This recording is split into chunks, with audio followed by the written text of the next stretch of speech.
Meeting will come to order. I'd like to welcome everyone to the February the 16th meeting of the Castle County Board of Commissioners. You would join me for a moment of silent prayer, followed by a pledge of allegiance.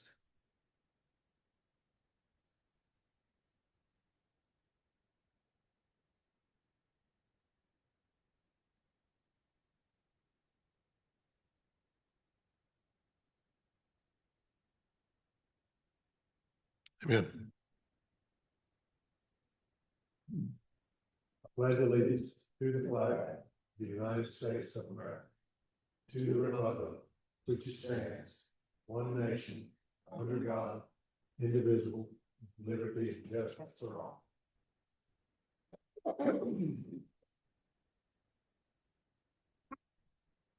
Gentlemen, you see under the consent agenda, you have tonight's meeting agenda along with the minutes from January the 13th and January the 26th, and the meeting calendar for the Planning Board and Board of Adjustment. Are there any corrections or additions to these minutes? Would like to ask that we move item number 19 and insert it, make that 12A. The tax release and refunds will follow immediately after the financial performance indicators from our finance officer. He'll be handling both of those. Without objection, I have a motion. We approve the consent agenda. I have a motion from Commissioner Smith. Second from Commissioner Rose. All those in favor, let it be known by saying aye. Aye. All those opposed, motion carries. Announcements and recognitions. I'll start with you, Commissioner Claggett. Yes, I'd like to give my sincere thanks to staff and their preparedness regarding the recent inclement weather, along with our first responders and dispatch dedication during the stressful period. I'd also like to take this opportunity to request all concerned to use a microphone when addressing the board. It's technology well paid for and here for a purpose. Thank you. Commissioner Ingram. Commissioner Rose. Yes, thank you, Mr. Chairman. I also would like to divvy off what what Commissioner Claggett just said. Thank you to all the staff that worked tirelessly. I know it was a hard job due to all the ice and snow that we had.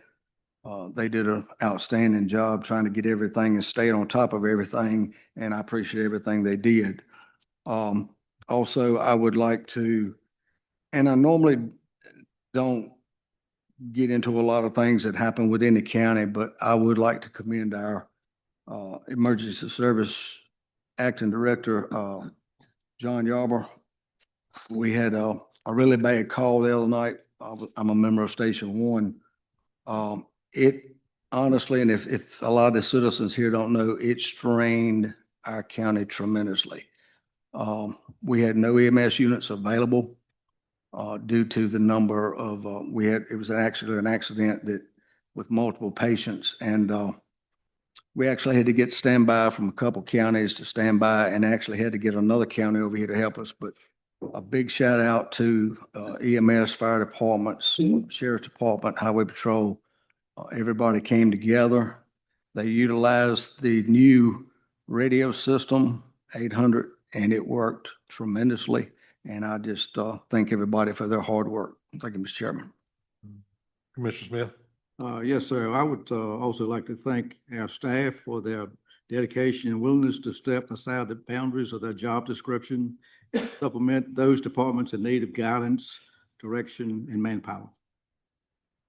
Commissioner Todd. Mr. Holt. All right, I'll just echo what Commissioner Clegg and Commissioner Rose said.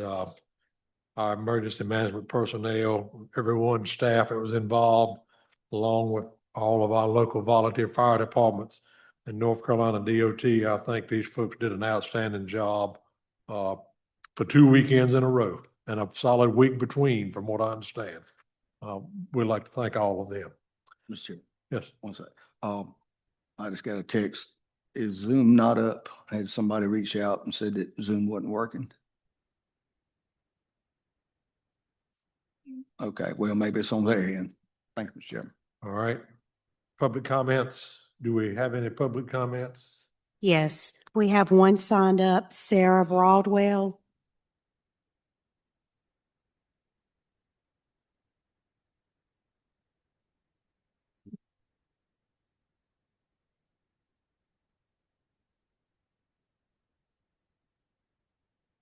Good evening.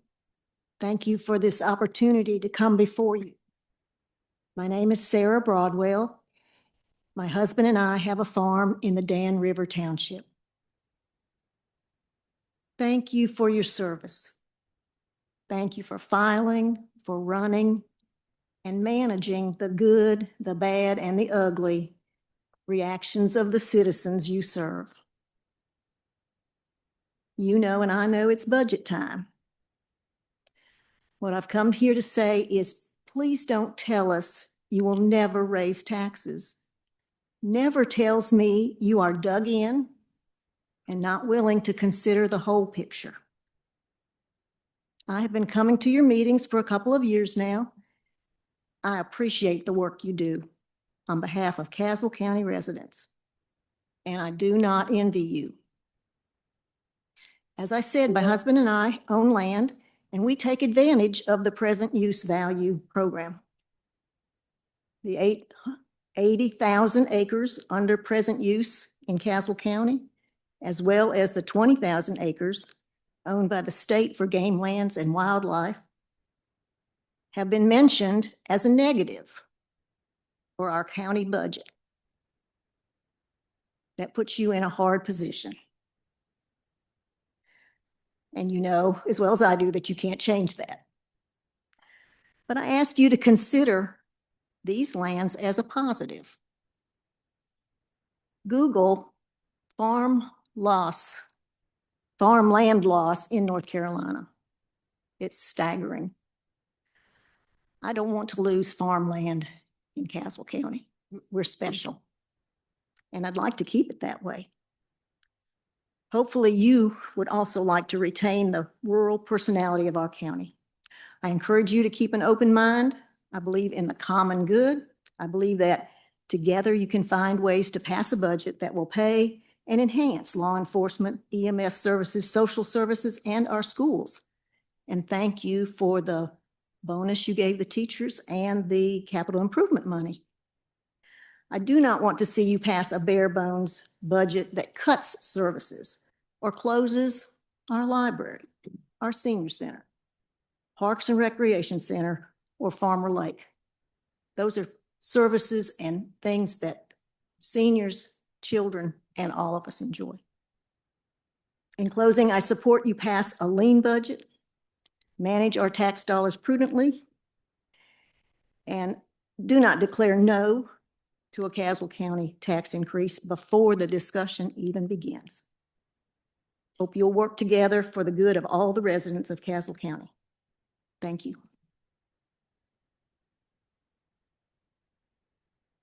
Is that the only one we had? That was Deputy it. Manager? If the board will indulge me, I did have a public comment sent to me. Individual could not be here tonight. Would it be proper, Mr. Attorney? Yes, sir, Mr. Chairman. This is from Brittany Pruitt from the EMS D shift. Captain Brittany Pruitt. Over the weekend, EMS was dispatched to a motor vehicle accident. Upon initial dispatch of a head-on collision, an additional unit marked en route. As more information quickly became available by 911 communications, my unit was requested. Within 45 seconds, 3 units were en route to 1 call and our resources were depleted. We had a total of 6 patients for 3 advanced life support units at that time, which classified this as a mass casualty incident, something that does not occur often in our county. 2 off-duty EMS providers activated themselves, responded from their homes in the county to pick up an ambulance from EMS base to staff an additional unit to assist us. Our interim director responded from his home to assist as well. I will spare the details out of respect for the patients and their families, but the scene we arrived on was unimaginable. It is something that all of our responders will carry with us for a very long time. There were 2 fatalities and 4 critical patients. The 4 critical patients were all transported by Caswell EMS and treated with the highest level of care we could offer. They were transported to our closest level 1 trauma center, and all were able to go straight back to the hands of skilled trauma surgeons. 4 patients who were once in critical condition are now stable. I also want to highlight the other departments involved: Yanceville Volunteer Fire Department, Providence Volunteer Fire Department, and Leesburg Volunteer Fire Department. These individuals responded from their homes, took time away from their families, unpaid, to serve the citizens and visitors of our county. I would also like to recognize 911 Communications, Caswell County Sheriff's Office, North Carolina State Highway Patrol, as well as Person County EMS, Rockingham County EMS, and Alamance County EMS. They graciously sent a unit to our county lines to provide mutual aid coverage for us while we were all out of the county. Saying I am proud of my team is an understatement. The way that everyone from each agency came together for one goal during this incident should be publicly recognized. I have never been more honored to work and live in Caswell County. Please remember all the responders from each department in your thoughts and prayers, as well as the patients and their families affected by this incident. Thank you. All right, item 7, financial report. You should all have that. Are there any questions?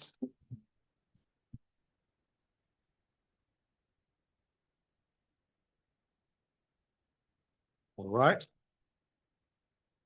Building permits, you should each have a copy of the building permits. I believe it is back. It's up to date for the fiscal year from 7/1 until today.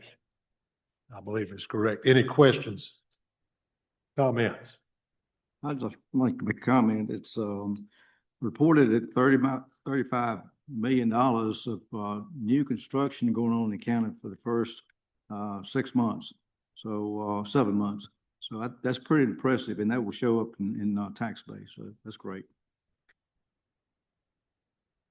All right, item 9, economic development updates provided by Mr. Bowman.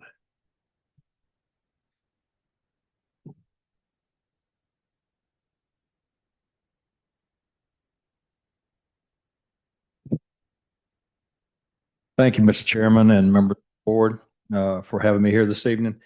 Some of this may be old news because of the snow and ice. I provided this a couple of weeks ago for your meeting that just happened to be canceled because of that snow and ice. So I will go over this again. And I do have one change that I'll bring you up to date on.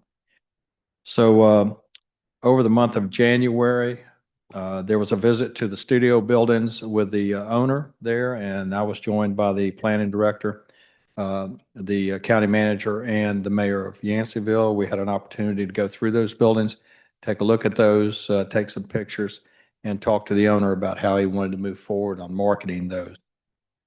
Continued to stay in touch with the project for the former Family Dollar store in Yanceyville, and those folks there are still on track for the end of April, end of July, to have that open. Made contact and a meeting with a residential commercial developer to discuss housing opportunities within the county. I also had a lengthy conversation with a property owner who owns about 100 acres just south of Milton. And he's looking to do something with that. He wants to put part of that acreage into conservation easement, which is very good. And I'm glad to hear that also. He's working on with the health department to do some soil sampling there to see what the soil is going to be like in order to put some septic systems in there if that's what it takes. Also met with a food processing client and the possibility of establishing a food hub here in Caswell County. The client already has one of these businesses in operation now, and he's looking for a second location. So this is pretty promising. Had various meetings to discuss the Civic Center, the marketing, and possible renaming of the Pelham Industrial Park, and meetings with Dewberry engineers to design the site plans for the industrial park. The meeting with Dewberry and was already done with the planning director, myself, discussing the due diligence and researching grant opportunities to help offset the cost there. I do have some numbers, preliminary numbers, to do the due diligence there at the site. I don't want to share those tonight unless I'd like to get with the county manager and talk to them about that before we do that. So we can bring those to you probably at the next meeting if you'd like.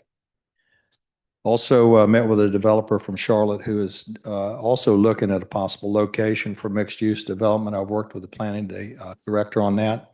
We provided about 2.5 pages of answers back to them. They asked about infrastructure, fiber optic, the whole 9 yards. So they've been doing this for a while also. They're very interested in doing something here in Caswell County. Also, the Civic Center. I mentioned that earlier there. We did a walkthrough of the Civic Center, and Superintendent for Schools, Mr. Stokes, myself, Ms. Williams, we did that little walkthrough. It was about an hour and 15 minutes. He took us on a nice tour of that building. I know you all know this, but that is a fabulous location, great opportunity for that. They're not using it that much except for some school functions. They're also renting it out to different organizations as they come forward. But if the county's looking, and this is just my recommendation, if you're looking for something to have for Caswell County, for Yanceyville, that'll bring people here, that's something that's sitting there waiting to happen. So you just need, in my opinion, you just need somebody to start marketing that and set up the programs for it, and you're in business. You'll be able to get the word out about Caswell County and Yanceyville very, very quick. So again, it was a very good informational brief from the superintendent.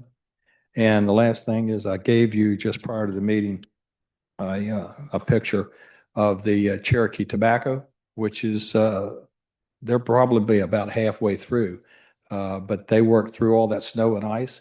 They have got the roof on, they've got the sides on, so they're working on the interiors now. So these folks have hustled to get this building enclosed. And so I wanted to take those pictures and share them with you. I know sometimes you can't get out there, to see this, but they're doing a very good job. So with that, if there are any questions, I'll be glad to answer them. Any questions for Mr. Bowen? Thank you, Mr. Bowen. I thank you all for your support. Thank you. All right, item 10, the in-chip presentation, Mr. David Costa.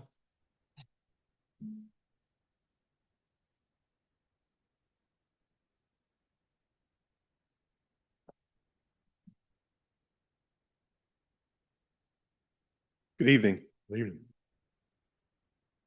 I will be reviewing your benefit renewal, specifically the medical insurance. So I'll provide some highlights around market trends and give you the financial outlook of the plan. So, all right.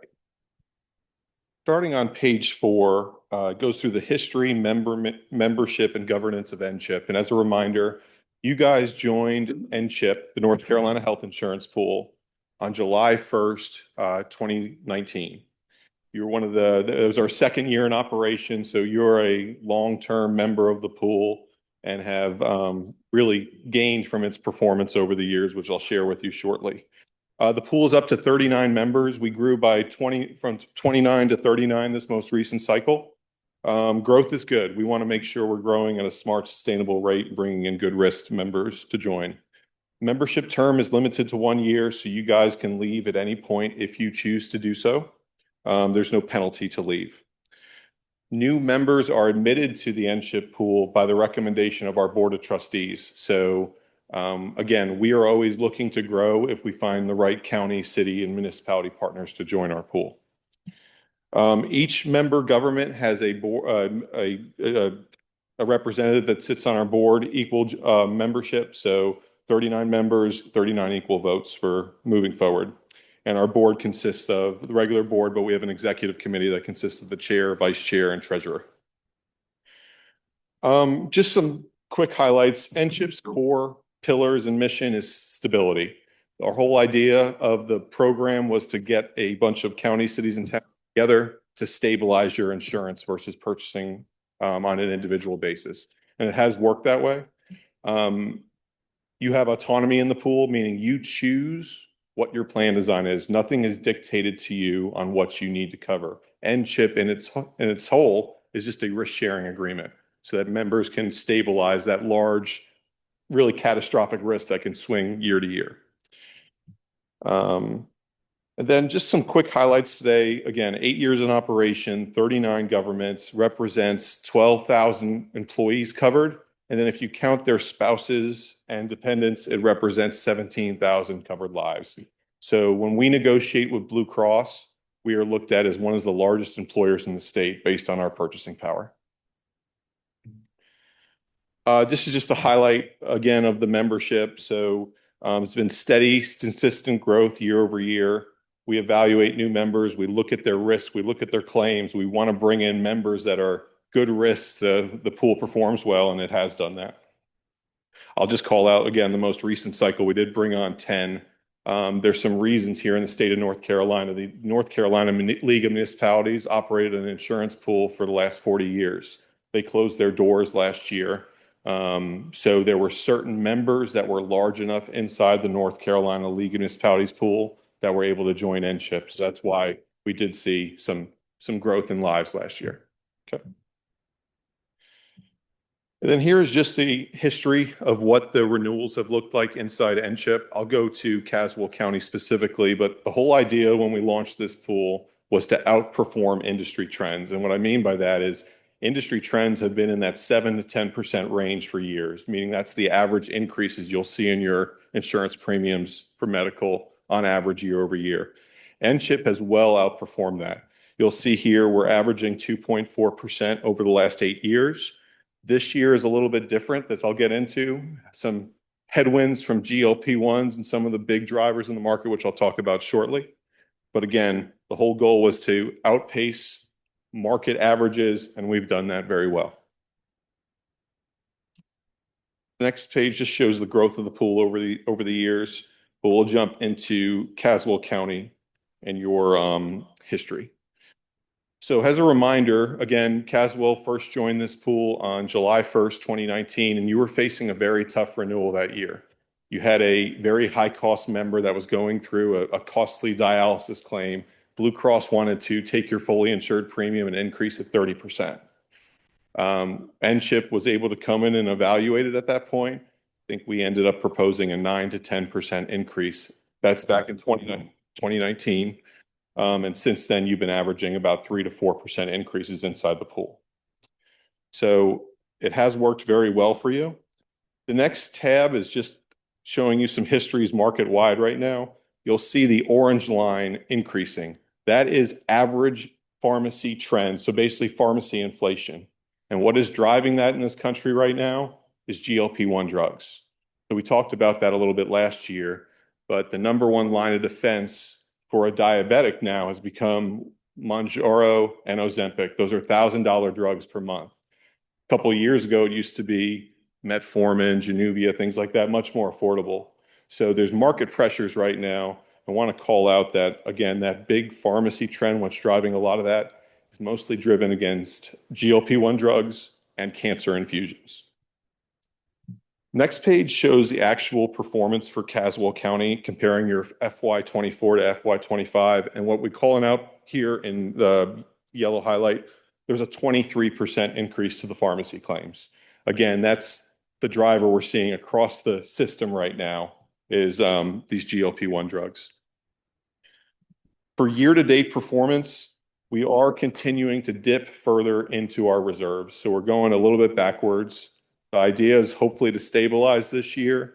NCHIP sits on a $20 million reserve, so it's a very well-capitalized pool, but we want to make sure all of our entities have some kind of reserve in place. So we've gone backwards the last couple of years. Part of this renewal is building in a little bit of margin to help increase our reserves and get us back to a positive position. This is the history you see on page 16. So it shows the average increases for Caswell County over the last 6 years. The average is 2.7%. We are proposing another 6% increase this year. So that average will inch up a little bit. So jumping 2 slides ahead, This is a illustration of showing the renewal. So our recommendation this year is to renew at a 6% increase to your projected funding rates, so the premiums you fund into the pool, and also remove the GLP-1 weight loss drugs. So let me be very specific on what that means. Vast majority, 95% of employers out there do not cover GLP-1 weight loss drugs. And this is the stuff you see on TV right now for Wegovy and Zepbound. So we're not asking to make a change to how your folks with diabetes are treated. They would still have access to Ozempic, Mounjaro.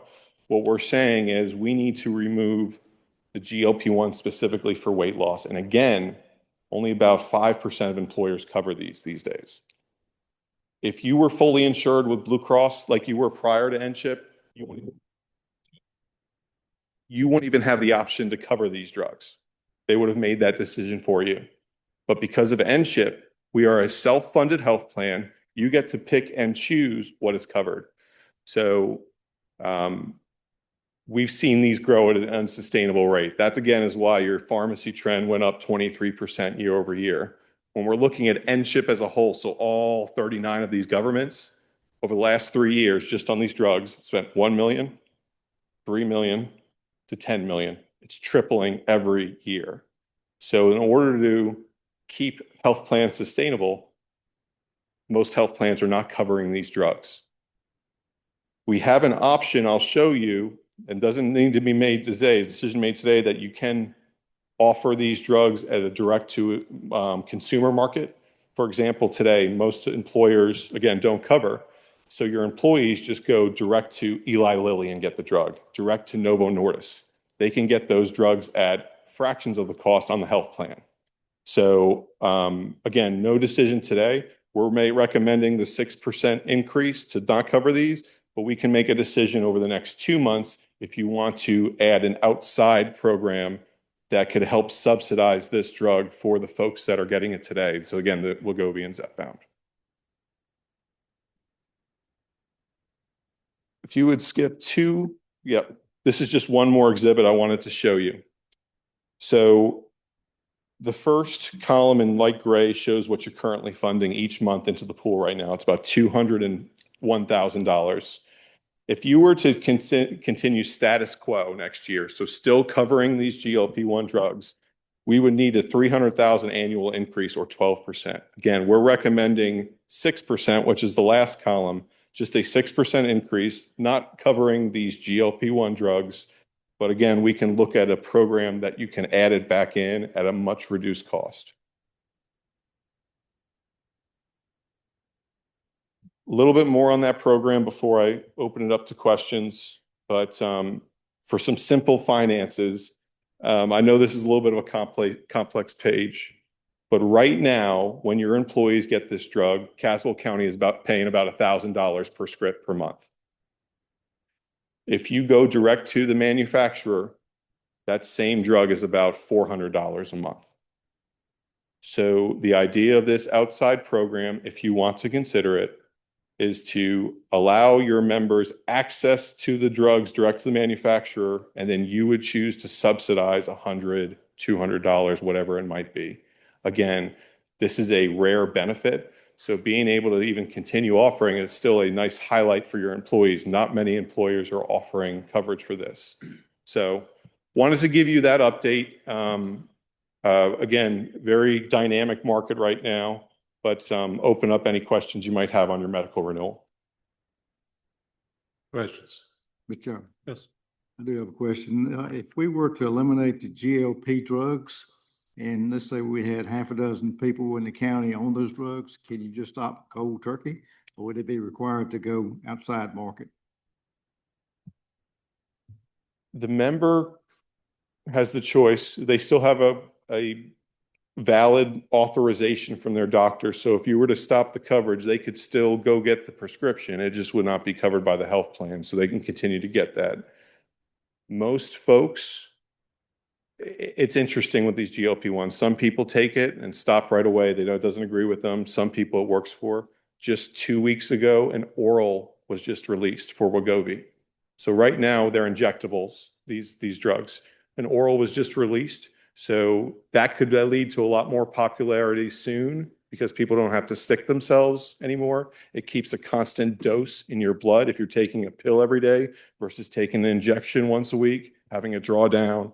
So it's a very dynamic market right now, but you can stop cold turkey. There's not any health risk if that was to be.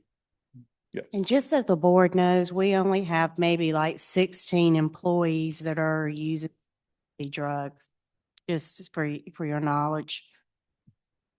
But that's 16 employees, about $170,000 a year if they're taking that script every single month. But that's not for a medical, right? I'm That's sorry? not for medical. That would just be for a weight loss program. Correct. What can we do as a governing body to reduce our costs? I mean, our hands are tied. I mean, what it is, but can we do anything preventive? We as a pool this year are doing quite a few things. So if you think about a life cycle, first couple of years, we built the pool, connected it right. Now we're really trying to do things more efficiently. So the NCHIP board of directors, just last board meeting, we're putting in a care navigation solution. And that idea is to target the top 20% of all members of the expected high cost members and make sure they're enrolled in the right programs. For example, we've seen cancer costs basically double. The big part of that is infusion therapy. So when you go to get chemotherapy, other infusions, huge increases since COVID. So part of this program is it allows folks to get in-home care at half the cost. So we're doing some things behind the scenes to bend the trend and do things more efficiently. Same thing with that RX Save Card program. Most of the governments want to continue offering that benefit, but they can't offer the GLP-1s at $1,000 per script. We can do it at $200 a script. So they're making those kind of decisions. How does our 6% increase compare to other counties that you cover? Absolutely. So NCHIP has a cap. We've never passed on more than a 6% increase. Technically, your underwriting called for 10 to 12, right? So that's what you're on a little bit of a high swing recently. These things normalize ebbs and flow, but we're not coming to you asking for a cash call. We know that over time, if we take the 5 to 6% increase, we'll normalize and we'll start building our reserves again.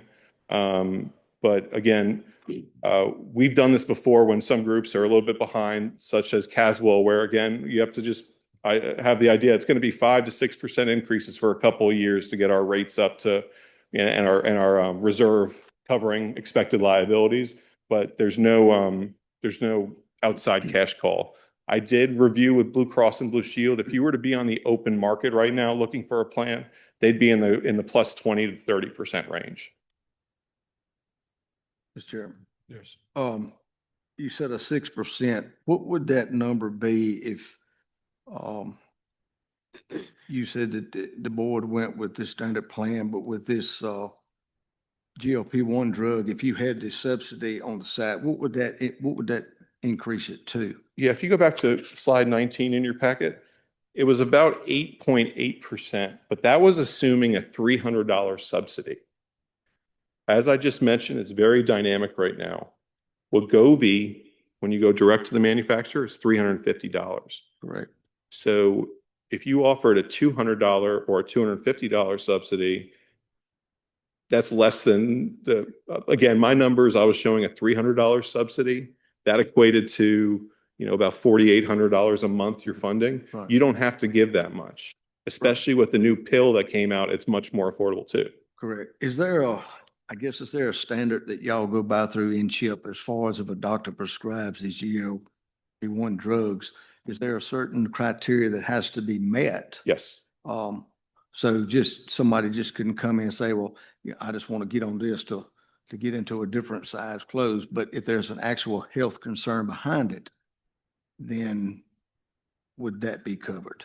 Yes. So right now, the way our plan works today, we're covering those. And in order to qualify, you need to have a BMI of 30, or you need to have a BMI of 27 with other comorbidities.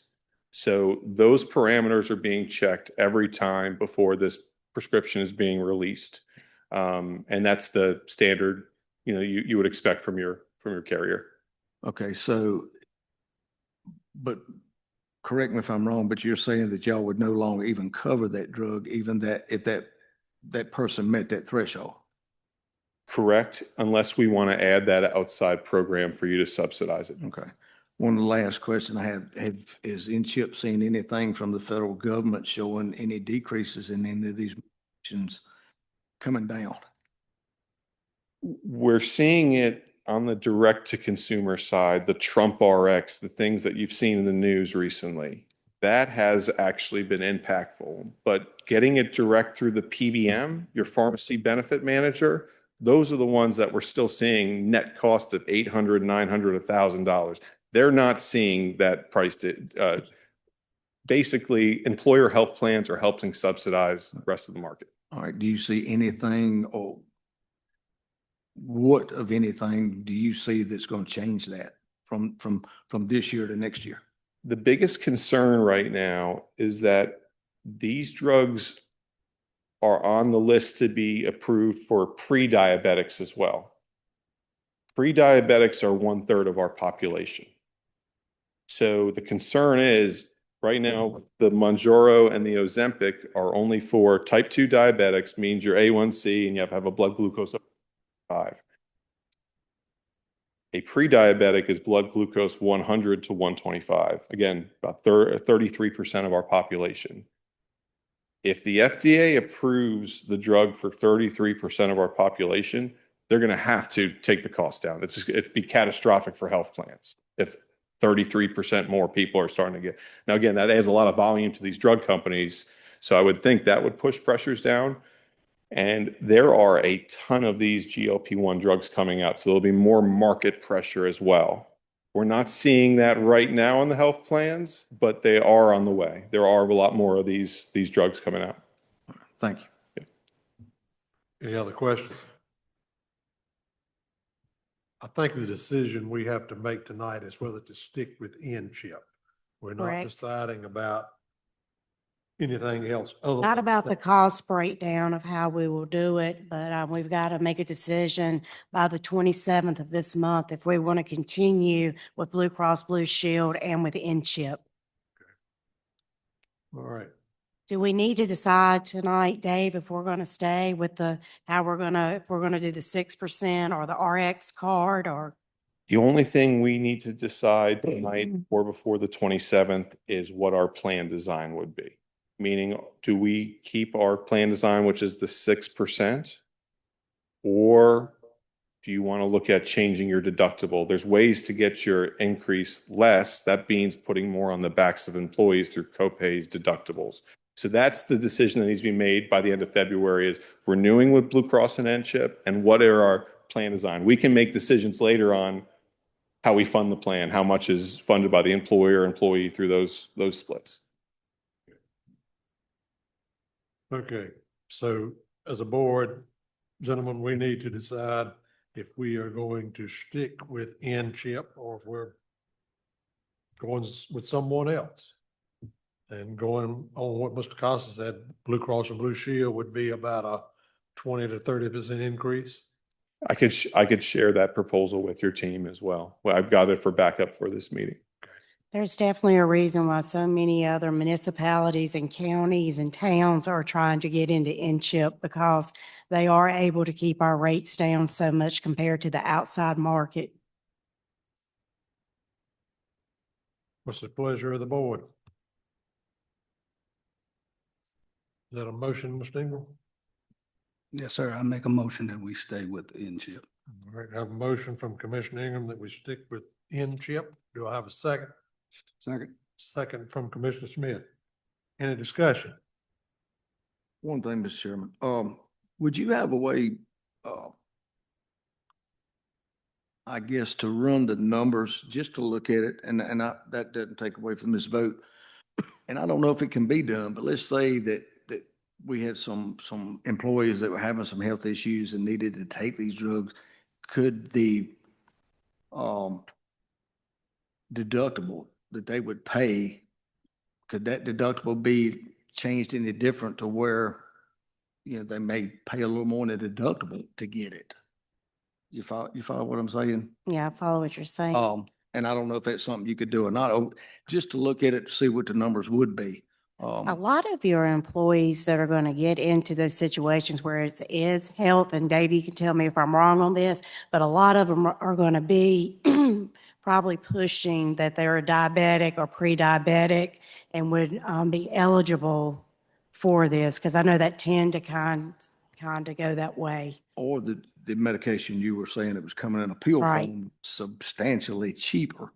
Well, and I'm not a doctor, so I'm not gonna sit there and say anything, but could a doctor prescribe? Or I guess what it is once they take and they write that prescription, you have to get prior authorization if the insurance is going to cover it. So if insurance denies it, the doctor has the capability to re-prescribe it in the pill form or ask if that one is approved. Now, is the pill form approved through this? The pill is approved, and again, we think that will be the main form people are going to start taking it. Okay, so the pill form is covered under this, even with this 6%. That's the 6% is assuming we're not covering the GLP-1 weight loss. Okay. We're so still even the- covering. even the pill form wouldn't be covered under this Correct. GLP-1. Okay. Because that would have to go under the 8, whatever percent. That to would be be able under to the do that. 8%. Yep. And again, that 8% assumes a 300 subsidy. I've been recommending to most of my clients inside this pool, it should be between 150 and 200 because still a very rare benefit. It's still a great benefit you're offering versus them having to go, alone and the full burden of the cost.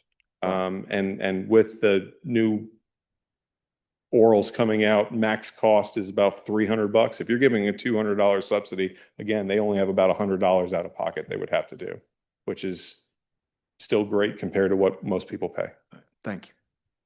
But Dave, do we need to still decide tonight which percentage we're going to stay at, or just that we're staying with you guys? Yep. Okay. Any other discussion? Have a motion and a second on the floor to county to stick with N-CHIP for its health care coverage for employees. All those in favor of the motion, let me know by raising your right hand. All those opposed, motion carries. Thank you, David. Thank you. All right, item 11, EMS billing contract, interim emergency service director Yarborough and Mr. Johnson, county attorney.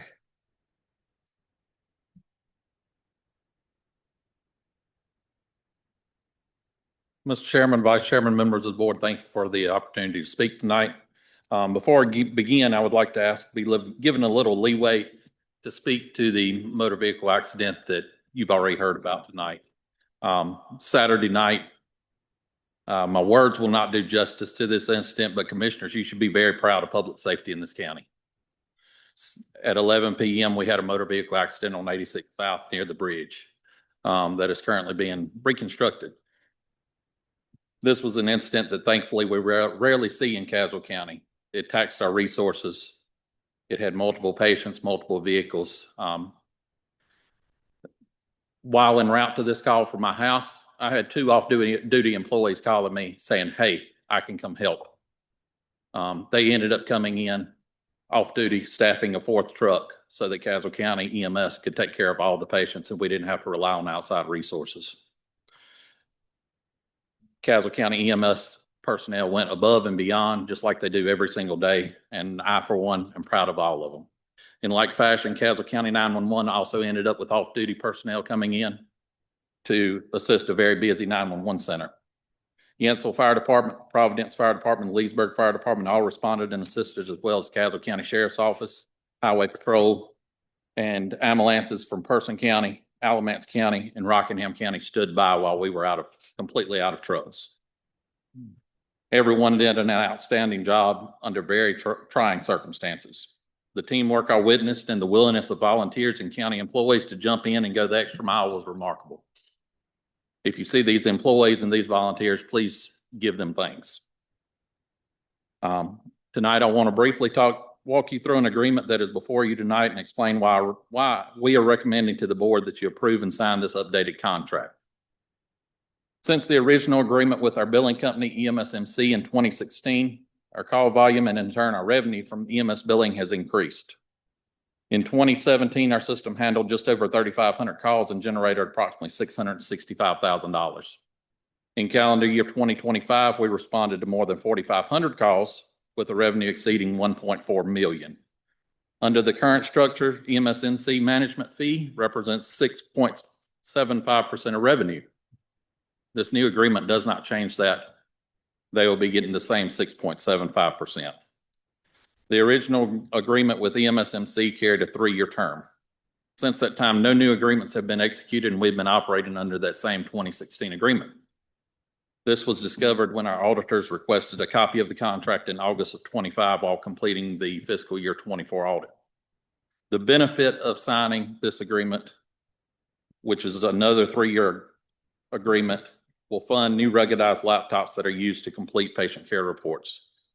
These laptops are used daily on our ambulances by EMS personnel and are sorely needed. By EMSMC providing these in lieu of using county funding, it will save the county approximately $16,986. The updated agreement has been reviewed by myself, County Attorney Johnston, and Finance Officer Horton. With the final edits that you are provided at the beginning of this meeting, this agreement will modernize an outdated contract, improve fiscal accountability, clears up ambiguous language, and ensures that we are good stewards over the taxpayer dollars without compromising patient care or service delivery, and all without increasing costs to the taxpayer. For those reasons, we're recommending that the board approve this agreement pending the approval of the final edits by EMSMC. I appreciate your time and consideration, and I'm happy to answer any questions you may have. Questions? Mr. York, Yes, sir. the 30,000, is that a fixed amount or a variable amount? That is the amount that is budgeted for the current fiscal year to pay when the currently EMSMC takes the credit card revenue that they receive as part of their payment, and anything above that that we owe of that 6.75% of collections, we pay when they invoice us each month. Okay. All right. Can I ask, what percent of our collections go unpaid or past due? Do you have a number for that? I don't off the top of my head, but I'll find one out for you and get it to you. Do you find them to be pretty responsive as far as collecting more so than others? They are very responsive in collecting. We use their collection side of their company to collect after the initial 120 days past the date of service. And they're very responsive when we have issues, or anytime that I contact them, they're very responsive to concerns, inquiries, anything like that. Any other questions? I think this is just for discussion tonight. Am I correct, Madam Manager? It is for discussion, Mr. Chairman, but I think from the EMS point of view, respectfully request that it be approved tonight, Okay. If you're comfortable with it. You've looked over this agreement? Yes, sir, Mr. Chairman, and I'd like to commend Mr. Yarborough and Mr. Horton for their hard work and diligence on the agreement. And we've been able to incorporate disclaimers, limitations of liability, and dispute resolution clauses into the agreement from a legal perspective in order to protect the county. Any other questions? Chair will entertain a motion to approve.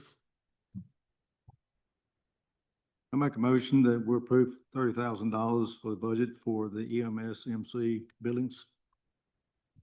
A motion from Commissioner Smith, Second. second from Commissioner Rose. Discussion.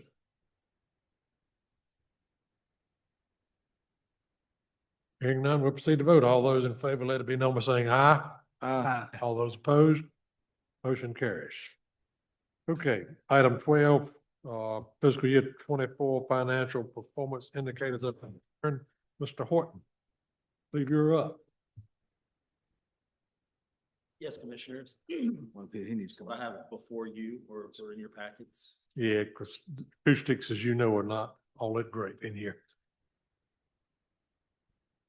So what I have in your packets are the financial performance indicators, FPICs. And these are basically our responses to the findings within the FY 24 audit. And in essence, is what I'm proposing to submit to the North Carolina State Treasury. And it summarizes basically how we plan on addressing the audit findings. Any questions for Mr. Horton? I do have one question. Yes, sir. Looks like a reoccurring item is the bank reconciliations not balanced properly. Is that that something zero? that's been taken care of? I'm sorry, Commissioner. The bank reconciliations, bank and balance sheets were not reconciled. I see that reoccurring. Is that something that we're current on now? Yes, we are definitely reconciled for the most part, with the exception of the central depository account. Still having some issues with that specific account. Not, it's not completely reconciled, but we are making progress. Mr. Chairman. Yes, sir. Mr. Horton, thanks for giving an update on this. And I know you hadn't been here a long time, so I'll take it lightly on you. All right, Um, thank you.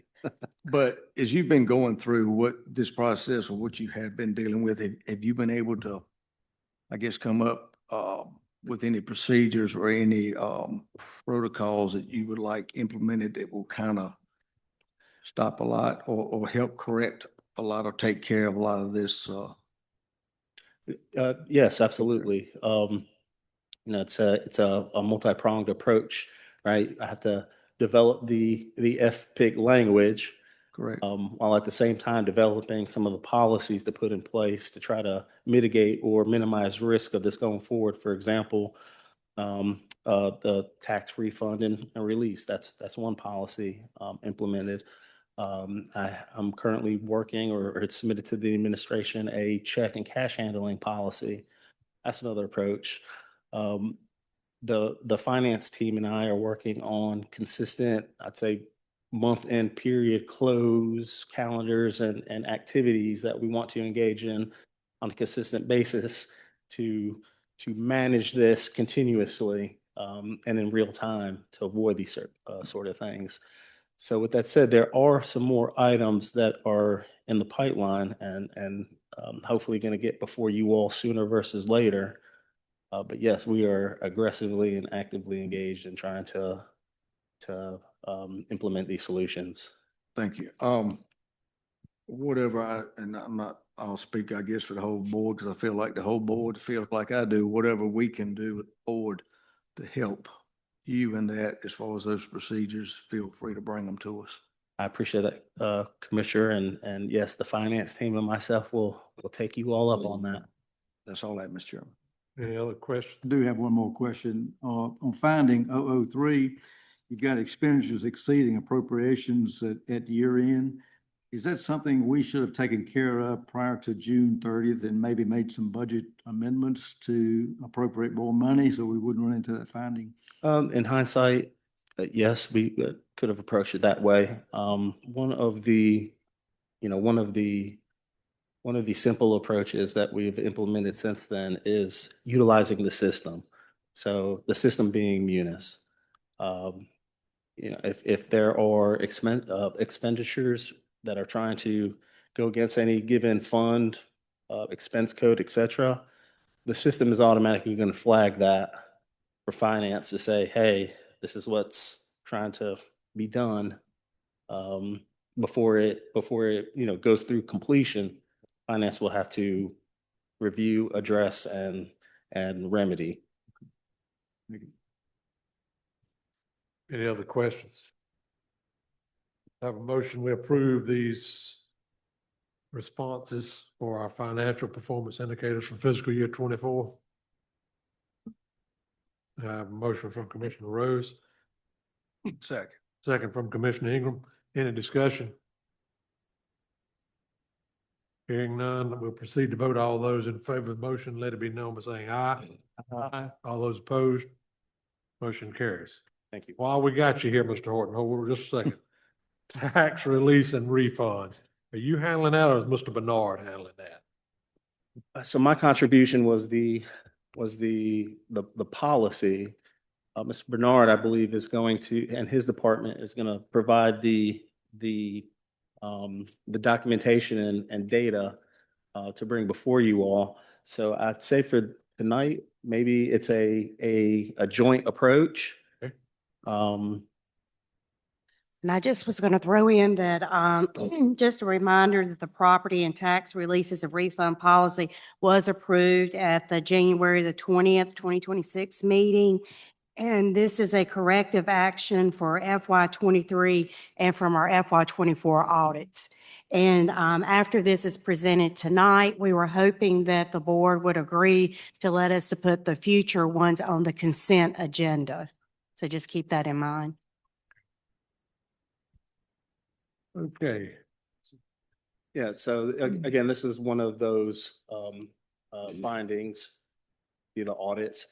And yes, like the deputy county manager has stated, the policy was previously approved, and now we're actively fine tuning the process to try to get these tax refunds and releases before you on a consistent basis as dictated by the general statutes. All right.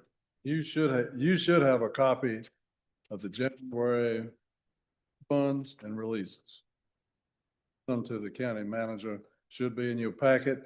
All the refunds were overpayments. And we had 2 releases that were property that did not exist in 2025, and we were taxing that as an illegal tax, and we had to release it. Okay. Any questions for either Mr. Bernard or Mr. Horton? Yes, sir, Chair. Yes, sir. Mr. Bernard, so if the properties didn't exist, so how does that process work? The owner did not send in a listing form telling us that it did not exist for 2025. Gotcha. And how is I know we just had a policy, but I was wondering if, how is it, who catches whether there's an overpayment, or does it have to be initiated by the landowner? No, our system catches the overpayment, our software. Thank you. Thank you, sir. Mr. Chair. Yes, sir. I think there was one on there, I think it was 2, one was for a greenhouse and one was for a boat. Correct. But I did see some on there, I guess, so this system flags it like at 24 cent and 18 cent that were owed. Then whatever's an overpayment, some of it there's some on, there's a 1 or 2 on there. I know it's 1 on there, it's over $1,000. Yep. The taxpayer paid and then the mortgage paid. So basically, that's not them coming in double paying, or it's not something the tax office messed up on. No. They came in and paid, and it may have been where They could have it's being paid. paid back. Right, exactly. Thank you. Yes, sir. Any other questions? We have a motion, we approve these tax releases and refunds. So moved. I have a motion from Commissioner Flaggett, Second. second from Commissioner Smith. Any discussion? All those in favor, let it be known by saying aye. Aye. All those opposed, motion carries. Thank you, gentlemen. Mr. Chairman. And are you okay with us putting that on the consent agenda from here on? Or do you want to continue to do it this way? We'll try it on the consent agenda if everybody's agreeable to that.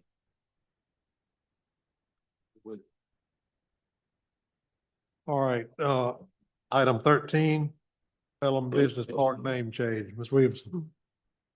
In recent discussion about the Pelham Park, I know Mr. Bowman has spoke of marketing needs and challenges for the business park. And one of the things they were looking at, does the current name accurately reflect the type of investment and business activity the county seeks to attract over the next 10 to 20 years? There is a lack of consistency concerning the park's name because it's referred to as Pelham Industrial Park, Pelham Business Park. They're used interchangeably. And I know at your last meeting, it was suggested that the name be changed to Caswell Commerce Park. And in your packet, excuse me, in your packet, you were provided a list of advantages and disadvantages of changing the name.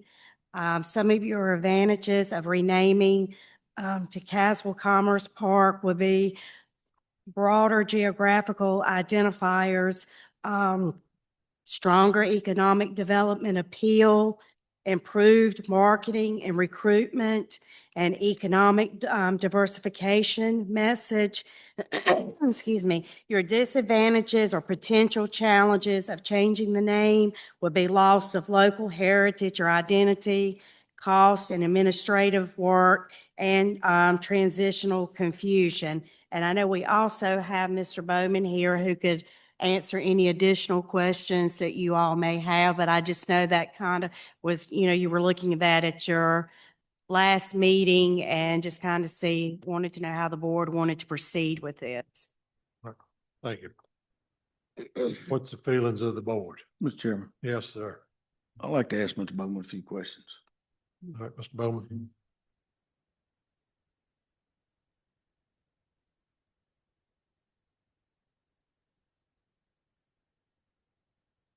Yes, sir.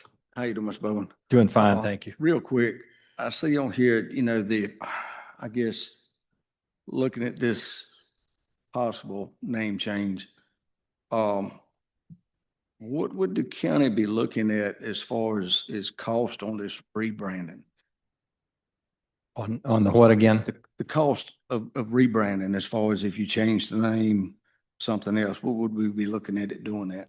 I don't have a figure for that, but I don't think it would be very much. As was already mentioned, there are about 3 possible names that the Commerce Park or Industrial Park is going by right now.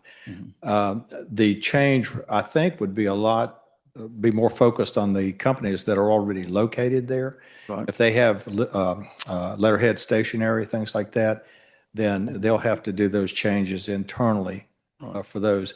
As far as the marketing piece, this was noted back when the strategy was done, the economic development strategy was done a few years ago, that the recommendation was to name it a Commerce Park based on just the reception of the Caswell Commerce Park, based on the companies that are looking for places to locate. And so when they usually look at a county versus a town or a city. And so what we've proposed to do here, and that was part of the reason for looking at this, was to name it the Caswell Commerce Park, and then right under that, put Pelham, North Carolina on there. So you still have the identity there.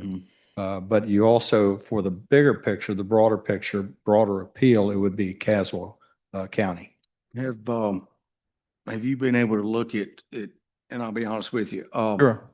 I've got no issue of putting Commerce Park in at all, but I am not in favor of taking Pelham out of it. Okay. For the simple reason, Caswell's small, and each area of this county, whether it be Milton, Prospect Hill, I live in Pearlie. Sure. A lot of people don't know where Pearlie is at, but I know where it's at.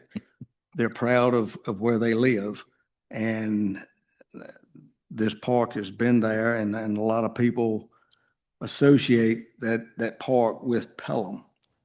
So me as just one vote on this board, I have no problem with adding commerce to it or whatever we need to add to look at the type of businesses we want to attract. But I would like to see Pelham stay in it, is being listed as the first part of it instead of Caswell Commerce Park / Pelham. I think it needs its own identity. And I do feel like we can do that. I feel like we could direct somehow through websites or whatever, or through the Commerce Department of utilizing that and still getting the message across that we want to. And I'd agree. And that was part of the research going out here. I'm not, making the decision here. You're making the decision, but advertising this as the Pelham Commerce Park certainly would be, something that's, I mean, it's good to go. I mean, put that out there.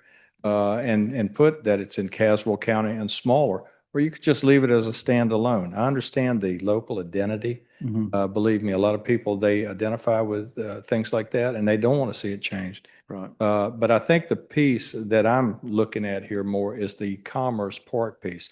And I agree with you. Pelham could be Pelham Commerce Park, or it could be the Caswell Commerce Park. Either way, I think would be a viable alternative to that. So It's in the your in- opinion, we could work it either way. Again, it's up to y'all, but absolutely, I think so. I think the commerce piece is the real hook here.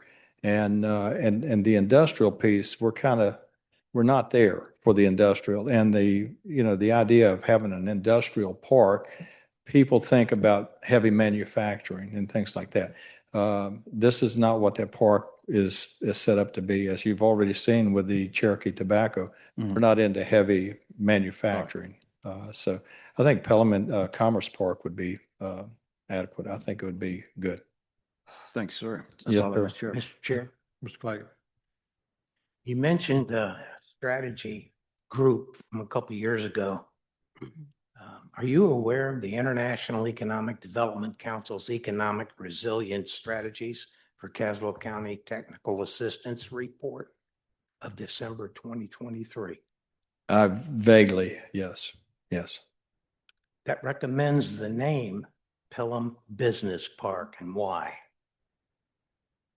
Businesses in Piedmont Community College Seed Project have spent time and money marketing their location in the Pelham Business Park.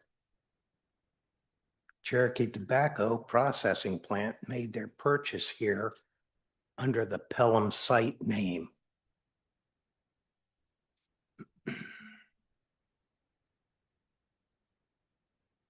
Are you aware of the presentation made to this board on February 5th, 2024? I've been contacted by some of the citizens of Pelham, and they're less than excited about this. Let us not forget the historical significance of Pelham in Caswell County. Any other comments, Mr. questions? Chairman, Yes, sir. I agree with Commissioner Rose. We definitely need to include commerce in there. I mean, you feel like that'd be more marketable than industrial or business. But I too would like to see the name Pelham predominant in the park, if we could do that. Yeah, absolutely. Any other comments, questions? Yes, sir, Mr. Chair. Go ahead, Steve. Just for the sake of myself, I'm actually born and bred in Pelham. And right now, I don't feel like that I've actually been able to actually go and, speak with enough of the citizens that's in that area for my sake in reference to the name change. And I would probably be more inclined that we table it until I could get some more information myself. Is that a motion to table? Motion I for have a me. motion from Commissioner Ingram to table this, What was the motion? to table until a later date. Do I have a second? Second. Second from Commissioner Smith. You got to remind me, Mr. Johnston, do we have motion, discussion on motion to table or not? I'm sorry, Do we have discussion on a motion to table? give me one moment. Mr. Chairman, Yes, sir. if I can make one comment. Yes, sir. I'm working with a marketing company right now. It's an individual. I mean, it's not some big company that I've worked with before. And I've asked him to design, just on a piece of paper, what a marquee sign would look like with Pelham Commerce Park and Caswell Commerce Park on it with the Pelham, North Carolina. So at a later date, if you would like, I'll bring that concept to you, and that way you would have an idea That'd be of what it fine. would look like. That'd be fine. Mr. Chairman, you are correct. It does halt the discussion. All right, any discussion on the motion to table? Hearing none, we'll proceed to vote. All those in favor of excuse me just a minute. We don't even have a motion on the floor. We can't table it. We don't have a motion Mr. Ingram made a motion. Yeah, I made the motion. No, we don't have a motion to table. Oh. We don't have a motion to table. I I caught like my- myself right there before I pulled the trigger. I'd like to make a motion table. We already have the motion to table. We don't have the motion that we have to have a motion on the floor before we can have a motion to table that motion. And we don't have a motion on the floor unless I missed something. That's correct. You have this listed as an action item, Yeah, but no one made a motion to approve or anything. but if Commissioner Ingram's motion is in the spirit of all the board members, maybe the proper consensus would be to postpone. Yeah, you can make a motion to postpone or delay. You good with that terminology? Yes, sir. All right, you good with that second, Mr. Smith? Okay, all those in favor, let it be known by saying aye. Aye. Those opposed, motion is delayed. Action is delayed for the present time. Okay, the OSHA funds. Ms. Williamson. You all are aware that at our last meeting, we had discussed that we had an informal conference that we felt like had went really well with the Department of Labor. But due to the inclement weather and us not being able to meet on February the 2nd, we had some deadlines that we had to meet. And I know Attorney Johnston reached out to each one of you individually to see where we would want to go with our next steps. So that'll be something we'll discuss further in closed session. Does those amounts on there or not They're not, etched in stone? no, sir. We'll discuss that further in closed We session. will discuss this item further in closed session. All right. Senior Center Grant, Ms. Williamson. I have received an email from Akira that she had received from the state showing that it was imperative that we respond immediately if we were going to get to receive these grant funds. Apparently, they just had not been brought before the board or not even reached back out to the state. And so I immediately, I'm sorry, got a lot of congestion tonight still from sinuses, but I immediately reached out to the lady that is over these programs in an email and told her that Caswell County really needed these grants for our senior program. And we were definitely interested in what would be our next steps. And she had sent me an email back saying that we still would be eligible. So on Friday, Melissa Miller and myself both called her so we could get further details about the grants and to see what our next steps would be. So they have sent me the guidelines, and we have to go through SimpleGov to be able to finish approving these grants. But before I did that, I knew that we needed to bring them before the board to accept the grants before I finish finalizing them. So I just was going to tell you, we'll do each one of them separately. The first one is the SHIP grant. This is a state health assistance program, and the Seniors Health Insurance Information Program cancels Medicare beneficiaries and caregivers about Medicare, Medicare supplements, Medicare Advantage, Medicare Part D, and long-term care insurance. And this is a free, unbiased consumer service that's offering canceling and education on Medicare and Medicare Advantage, Part D, supplements, and long-term care. As part of the state insurance departments, it helps beneficiaries understand their coverage, find savings, and prevent fraud. And the award amount of the SHIP grant is $3,382. Any questions concerning this grant? No cost to the county, no matching funds. Do you have a motion, this grant be approved? So move. Motion from Commissioner Rose, Second. second from Commissioner Claggett. Any discussion? All those in favor, let it be known by saying aye. All those opposed, motion carries. All right, go Okay. ahead to your next one. The next one is the SMP grant, which is a part of the Senior Health Insurance Information Program. The North Carolina Senior Medicare Patrol program is housed within the Seniors Health Insurance Information Program, SHIP, and at the North Carolina Department of Insurance. North Carolina SMP is a preventive educational program whose goal is to reduce Medicare error, fraud, and abuse through statewide coordinated efforts of educational and promotional activities to encourage reporting of discrepancies by Medicare beneficiaries and caregivers to the NCSMP program. The purpose is to educate Medicare beneficiaries and caregivers about Medicare benefits in order to understand Medicare statements such as Medicare summary notices, Medicare Part D, prescription drug plans, explanation of benefits, and other related healthcare statements. Through this knowledge, a person can identify, resolve, and/or report possible billing errors, fraud, abuse, waste to NCSMP. The award amount for this grant is $5,600. All right, grant for $5,600, no cost to the county, senior center. What's the pleasure of the board? Motion to accept. Motion from Commissioner Smith, Second. second from Commissioner Rose. Any discussion? All those in favor, let it be known by saying aye. Aye. All those opposed, motion carries. Okay, item 17, the I've got Medicare. one more. Yes, ma'am. It's three of them. Medicare improvements for patients and providers. The Medicare Improvement for Patient and Providers Act of 2008 is a federal law aimed at enhancing beneficiary access to care, affordability, and preventive services, particularly for low-income seniors. It funds outreach for Medicare saving programs and Part D extra help, reforms marketing, and strengthens rural healthcare access. The award amount for this grant is $2,923.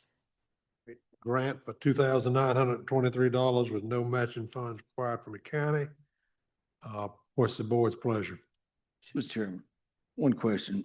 Ms. Williams, out of all three of these grants, is this something that the senior center applies for every year? It is, yes.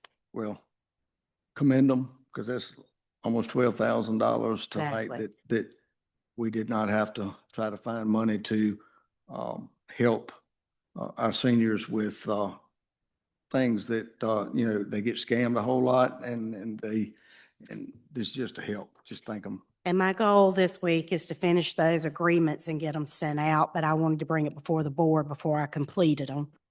Mr. Chairman, I'll make a motion to approve. A motion from Commissioner Rose to approve. Second. Second from Commissioner Totten. Any discussion? All those in favor, let it be known by saying aye. Aye. All those opposed, motion carries. Item 18, I think we have already taken care of. We have. DEP policy renewal. I jumped the gun on that one, but we got it done. Okay, reports, updates, and comments. Madam Manager, you got any updates for us? I have a few. Just a reminder, we didn't get it put on the actual agenda under the upcoming events and announcements, but our joint meeting with the town and Milton is this Thursday at 6:00. And I know it will be the town's turn to host. And they were hoping that we could give them a head count. And I told them that I would check with the board tonight to see who would be at that meeting. 6:00. Yes, at 6:00. Here. It'll be at the municipal, at the Just town. building here in town. Yes. Former Lake Board Coast Square Center. Oh, okay. I'll be there, as far as I know right now. If y'all could let the deputy manager know before you leave tonight, if you can attend. Yeah, if you could just let us know so we can do a head count. And I just wanted to advise the board that we are replacing the refrigerator at Coast Square. The current one has had several issues over the past couple of years, and it doesn't keep temperatures like it should. It leaks water in the bottom of the refrigerator, and it has a horrible odor that is coming from it. And I assume it's from not regulating the temps correctly. And we've had numerous complaints about the refrigerator. And we plan to purchase from Danville Appliances, since they will work on the refrigerator if we have any issues. So since the other refrigerator is a commercial type, we plan to replace the two with identical stainless steel refrigerators. And the cost is in the current FY26 budget of Post Square. So we have funding there that we were able to pull from. And with staff and renting it out, we felt like we did need to replace it since it was a commercial refrigerator there with like two of the 28.7, which is one of the larger capacities that you can get in the cubic foot size for the refrigerator. And we plan to get two of those to replace it.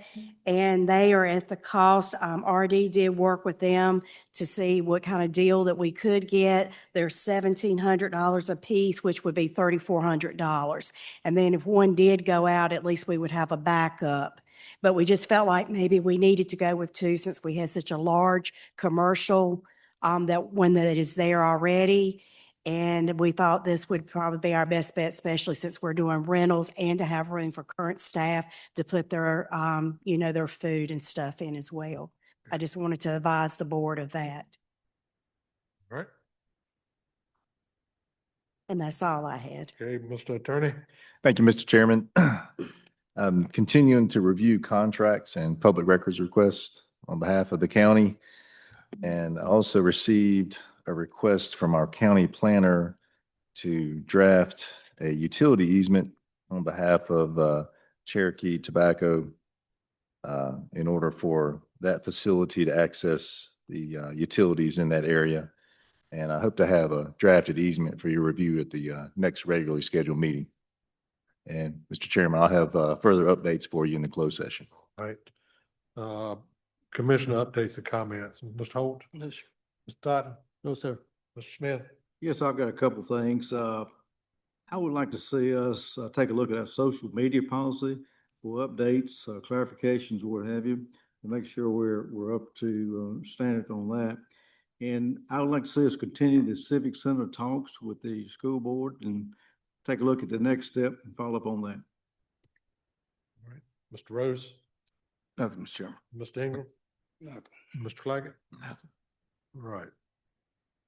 Closed session to consult with an attorney employed or retained by the public body in order to preserve the attorney-client privilege as provided under North Carolina General Statute 143-318.11, subsection A3, and consider the qualifications or conditions of appointment of an individual public officer or employee or prospective public officer or employee as provided under the same statute.